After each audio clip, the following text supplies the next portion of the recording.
പ്രിയമുള്ളവർ എല്ലാവർക്കും ഒരിക്കൽ കൂടി എൻ മീഡിയയിലേക്ക് ഹാർദമായ സ്വാഗതം. ബോബി ചെമ്മണ്ണൂർ വയനാട്ടിൽ കസ്റ്റഡിയിലാകുന്നതായി വാർത്തകൾ കാണുന്നുണ്ട്. ഏഷ്യാനെറ്റൊക്കെ അത്തരത്തിലുള്ള വാർത്തകൾ സംപ്രേഷണം ചെയ്യുന്നുണ്ട്. സുപ്രസിദ്ധ സിനിമാ താരവും മോഡലുമായ ഹണി റോസ് കൊടുത്ത പരാതിയുടെ അടിസ്ഥാനത്തിലാണ് അദ്ദേഹത്തെ പോലീസ് കസ്റ്റഡിയിലെടുക്കുന്നത്. അവർക്കെതിരെയുള്ള ലൈംഗികത കലർന്ന പരാമർശങ്ങളുടെ വീഡിയോകളുടെ ലിങ്ക് സഹിതമാണ് അവർ പരാതിപ്പെട്ടത് എന്ന റിപ്പോർട്ടുണ്ട്. അതിൻ്റെ അടിസ്ഥാനത്തിലാണ് അദ്ദേഹം കസ്റ്റഡിയിലാകുന്നത്. പ്രത്യേകിച്ചും ഇത്തരത്തിലുള്ള അദ്ദേഹത്തിൻ്റെ കമൻറ്റുകളും ചില യൂട്യൂബ് ചാനലുകൾക്കും അദ്ദേഹം കൊടുത്ത അഭിമുഖങ്ങളും കാണുമ്പോൾ എന്തുകൊണ്ട് ഹണി റോസ് ഇതുവരെ പരാതിപ്പെട്ടില്ല എന്ന ഒരു സംശയം നമ്മളിൽ പലർക്കും ഉണ്ടായിരുന്നു. അവരിത്തരം കമൻറ്റുകൾ ആസ്വദിക്കുകയാണോ എന്നൊരു ഡൗട്ട് നമുക്കെല്ലാവർക്കും ഉണ്ടായിരുന്നു. പക്ഷേ അവരോട് സ്നേഹവും ബഹുമാനവും കൂടുന്ന നിമിഷങ്ങളാണിത്. അവർ നൽകിയ പരാതിയുടെ അടിസ്ഥാനത്തിൽ ബോബി ചെമ്മണ്ണൂരിനെ കസ്റ്റഡിയിലെടുത്തിരിക്കുന്നു. ഈ ലൈംഗികത പരാജയമാകുന്ന ആളുകളാണ്, അല്ലെങ്കിൽ ലൈംഗിക ജീവിതം ആസ്വദിക്കുവാൻ കഴിയാത്ത ആളുകളാണ് ഇത്തരത്തിൽ അശ്ലീലതകൾ കൊണ്ട് ആസ്വദിക്കുന്നത് എന്ന് നമ്മൾ കേട്ടിട്ടുണ്ട്. പ്രത്യേകിച്ചും ഇത്തരം ആളുകൾ ലൈംഗികത ആസ്വദിക്കുന്നത് സ്പർശനം, ദർശനം മുതലായവയിലൂടെയാണ്. ഈ തിരക്ക് പിടിച്ച ബസ്സിൽ കയറുക, സ്ത്രീകളെ തട്ടിയും മുട്ടിയും ഒക്കെ ഉപദ്രവിക്കുക, അതുപോലെ കുളിക്കടവിലൊക്കെ മറ്റും ഒളിച്ചു നിന്ന് കുളികളുടെ ദൃശ്യം ആസ്വദിക്കുക. അതുപോലെ ഒരു ലൈംഗിക ആസ്വാദനമാണ് അഥവാ ഈ പറച്ചിലിലൂടെ ബോബി ചെമ്മണ്ണൂർ നേടുന്നതെന്ന് എനിക്ക് പലപ്പോഴും തോന്നിയിട്ടുണ്ട്. വാക്കുകൾ കൊണ്ട് സ്ത്രീകളെ ബലാത്സംഗം ചെയ്യുന്ന ഒരു തരംതാണ രീതിയിലുള്ള ലൈംഗികത. അദ്ദേഹത്തിന് പൈസ ഉള്ളത് കൊണ്ടോ എന്തോ സാമൂഹ്യ മാധ്യമങ്ങളും അതുപോലെ വാർത്താ മാധ്യമങ്ങളുമൊന്നും ഇത് ചർച്ചയാക്കാറില്ല എന്നത് യാഥാർത്ഥ്യമാണ്. ഈ അടുത്ത ദിവസങ്ങളിലും അദ്ദേഹം ഈ ഹണി റോസിൻ്റെ വിവാദമുണ്ടായതിനു ശേഷവും അദ്ദേഹം ഒരു യൂട്യൂബ് ചാനലിന് കൊടുത്ത അഭിമുഖത്തിൽ അവരെ വ്യക്തമായി തന്നെ ആക്ഷേപിക്കുന്നുണ്ട്. അവരുടെ പ്രൊഫഷനെ, അവരുടെ സ്ത്രീത്വത്തെയൊക്കെ വ്യക്തമായി തന്നെ അദ്ദേഹം അധിക്ഷേപിക്കുന്നുണ്ട്. അദ്ദേഹം പറയുന്നത് നടി എന്നല്ലേ വിളിച്ചത്, വെടി എന്നല്ലല്ലോ. അതിൽ തന്നെ അവരുടെ പ്രൊഫഷനെ, അവരുടെ സ്ത്രീത്വത്തെയൊക്കെ വ്യക്തമായി ആക്ഷേപിക്കുന്നതാണ്. പക്ഷേ കേരളത്തിലെ മുഖ്യധാരാ മാധ്യമങ്ങൾ, പ്രത്യേകിച്ചും യൂട്യൂബ് ചാനലുകളൊന്നും അതൊരു വാർത്തയാക്കിയില്ല എന്നതാണ് യാഥാർത്ഥ്യം. കേരളത്തിലെ മാധ്യമങ്ങളാകട്ടെ, ഏഷ്യാനെറ്റ് ആകട്ടെ, ന്യൂസ് 24 ആകട്ടെ, റിപ്പോർട്ടർ ആകട്ടെ, ഒന്നും അത് വാർത്തയാക്കുന്നില്ല ഇത്തരം അദ്ദേഹത്തിൻ്റെ ഈ പരാമർശങ്ങൾ എന്നതാണ് യാഥാർത്ഥ്യം. കാരണം അദ്ദേഹം വലിയ പരസ്യദാതാവാണ് എന്നൊരു യാഥാർത്ഥ്യമാണ്. അദ്ദേഹത്തിന് വലിയ ബ്രാൻഡായിട്ടുള്ള ഉത്പന്നങ്ങളുണ്ട്. ചെമ്മണ്ണൂർ ജുവലേഴ്സ്, അതുപോലെ ടീ, അങ്ങനെ ഒരുപാട് കാര്യങ്ങളുണ്ട്. അവർക്ക് കോടിക്കണക്കിന് രൂപയുടെ പരസ്യം കിട്ടുന്നു.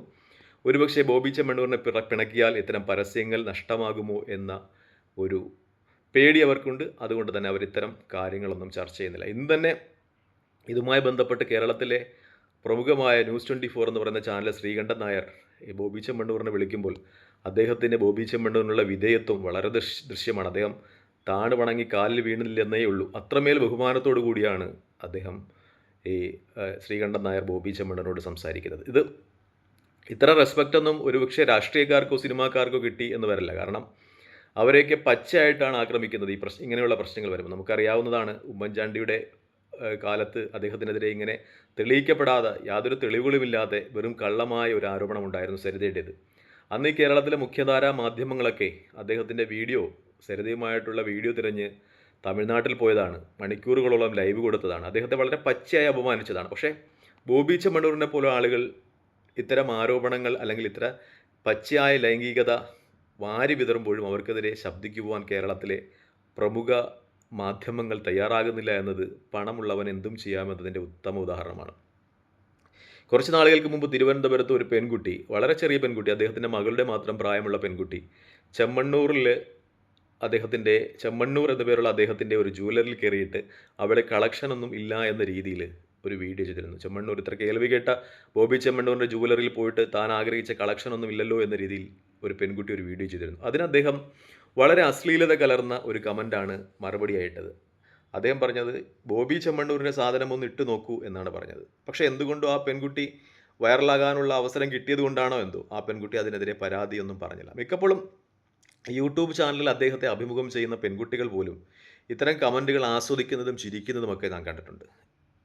നമ്മൾ സാധാരണ സ്ത്രീത്വത്തെക്കുറിച്ചുള്ള ഒരു സങ്കല്പം, തങ്ങളുടെ സ്ത്രീത്വത്തെ അപമാനിക്കുന്ന രീതിയിലൊരു വാക്കോ അല്ലെങ്കിൽ ഒരു സ്പർശമോ ഒരു നോട്ടമോ ഉണ്ടായ ഒരാളെ ആ സ്ത്രീ ജീവിതകാലം മുഴുവൻ വെറുക്കുമെന്നാണ്. നമ്മുടെ സ്ത്രീ സങ്കല്പം അങ്ങനെയാണ്. പക്ഷേ എന്തുകൊണ്ടോ കേരളത്തിൽ അദ്ദേഹത്തെ അഭിമുഖം ചെയ്യുന്ന യൂട്യൂബർമാർ, പെൺകുട്ടികൾ, ചെറിയ പെൺകുട്ടികൾ, 10ഉം 20ഉം വയസ്സുള്ള പെൺകുട്ടികൾ അദ്ദേഹത്തിൻ്റെ ഇത്തരം കമൻറ്റുകൾ ആസ്വദിക്കുന്ന ഒരു രീതിയാണ് ഞാൻ കണ്ടുള്ളത്. പച്ചയായി തന്നെ അദ്ദേഹം അത് പറയുന്നു. പക്ഷേ എന്നെ ഏറ്റവും അത്ഭുതപ്പെടുത്തിയത് അദ്ദേഹത്തിൻ്റെ ഇത്തരം കമൻറ്റുകൾക്ക് പിറകിൽ അത്തരം അഭിമുഖങ്ങൾക്ക് പിറകിൽ വരുന്ന കമൻറ്റുകളാണ് അദ്ദേഹത്തെ പ്രോത്സാഹിപ്പിച്ചുകൊണ്ട്. ബോച്ചെ വലിയ ജീവിതം ആസ്വദിക്കുന്ന ആളാണ്, ഇത്രയും അധികം പൈസ ഉണ്ടായിട്ടും ബോച്ചെ വളരെ സിമ്പിളായി ആസ്വദിക്കുന്നു എന്നൊക്കെ പറഞ്ഞുകൊണ്ട് അദ്ദേഹത്തിൻ്റെ ഈ ലൈംഗിക ചുവകലർന്ന പരാമർശങ്ങളെ പ്രോത്സാഹിപ്പിക്കുന്ന ആളുകൾ. ഒരുപക്ഷെ അദ്ദേഹത്തെ അബദ്ധത്തിൽ കൊണ്ട് ചാടിച്ചതും ഇത്തരം സോഷ്യൽ മീഡിയയിൽ അദ്ദേഹത്തിന് കിട്ടിയ എൻകറേജുകളായിരിക്കാം. അദ്ദേഹത്തെ ഇങ്ങനെ കമൻറ്റുകൾ പറയുന്നതിൻ്റെ പേരിൽ അദ്ദേഹത്തെ ഇങ്ങനെ പ്രോത്സാഹിപ്പിച്ച് ഒടുവിൽ അദ്ദേഹത്തെ അകത്താക്കുന്നതും അദ്ദേഹത്തെ ഈ സോഷ്യൽ മീഡിയയിൽ കൂടി പ്രോത്സാഹിപ്പിച്ച് കൊണ്ടുവന്നവരായിരിക്കാം. അത്തരം തൻ്റെ കമൻറ്റുകൾക്ക് സോഷ്യൽ മീഡിയയിൽ കിട്ടുന്ന വലിയ പ്രോത്സാഹനമായിരിക്കാം ഒരുപക്ഷെ ബോച്ചെ ഇന്ന് കസ്റ്റഡിയിലാക്കുന്നതിന് തുല്യമായ ഒരു പരുവത്തിലെത്തിച്ചതെന്നാണ് എൻ്റെ വിശ്വാസം. അത്രമേൽ നികൃഷ്ടമായ രീതിയിൽ അദ്ദേഹം ഈ കമൻറ്റുകൾ കൊണ്ട് ആളുകളെ വേട്ടയാടിയിട്ടുണ്ട്. ഈ അടുത്ത സമയത്ത് ഞാൻ അദ്ദേഹം ഒരു ചായക്കട സന്ദർശിക്കുന്ന വീഡിയോ കാണുന്നുണ്ട്. അദ്ദേഹം ചായക്കടയിൽ പ്രായമായ ഒരു അമ്മാവനുണ്ട്. അദ്ദേഹത്തിൻ്റെ പഴംപൊരിയെ പറ്റി പറയുന്നു. അമ്മാവൻ്റെ പഴംപൊരി ഇങ്ങനെ ഒടിഞ്ഞാണോ കിടക്കുന്നത്. അത് വളരെ വ്യംഗ്യാർത്ഥമുള്ളൊരു കമൻ്റാണ്. അമ്മാവൻ പറയുന്നു, എൻ്റെ പഴം പൊരി തൂങ്ങിയാണ് കിടക്കുന്നതെങ്കിലും അത് രുചിയുള്ളതാണെന്ന് പറയുന്നു. ശേഷം അദ്ദേഹത്തിൻ്റെ ഭാര്യ, അവരും കുറച്ച് ഏജ്ഡായ സ്ത്രീയാണ്, അവരെയും ഇത്തരം ലൈംഗികത കലർന്ന ചില കമൻറ്റുകൾ കൊണ്ട് ഇങ്ങനെ വേട്ടയാടുന്നു. പക്ഷേ അവർ പറയുന്നു കുഴപ്പമില്ല, തമാശയല്ലേ എന്നൊക്കെ പറയുന്നുണ്ട്. കാരണം പൈസ ഉള്ള ഒരാളല്ലേ, തൻ്റെ കടയിൽ വന്ന് സാധനങ്ങളൊക്കെ കഴിക്കുന്നതല്ലേ, പൈസ കിട്ടുന്നതല്ലേ എന്നൊരു ആറ്റിറ്റ്യൂഡിലായിരിക്കും. പക്ഷേ പൈസയുടെ പേരിൽ എന്തും സഹിച്ചും ക്ഷമിച്ചു നിൽക്കുന്ന ഈ പൊതു സ്വഭാവം കേരളത്തിൻ്റെ സാമൂഹ്യ മനസ്സാക്ഷി മാറ്റേണ്ടതെന്ന് എന്നാണ് എൻ്റെ അഭിപ്രായം. നന്ദി, നമസ്കാരം. ചെയ്യുന്നത് വീഡിയോ ഇഷ്ടപ്പെടുന്നുണ്ടെങ്കിൽ ലൈക്ക് ചെയ്യുക, ഷെയർ ചെയ്യുക, കമൻറ്റ് ചെയ്യുക. മറ്റൊരു വീഡിയോയുമായി കാണുന്നതുവരെ പ്രാർത്ഥന ഉൾപ്പെടുത്തുക. ജയ് ഹിന്ദ്.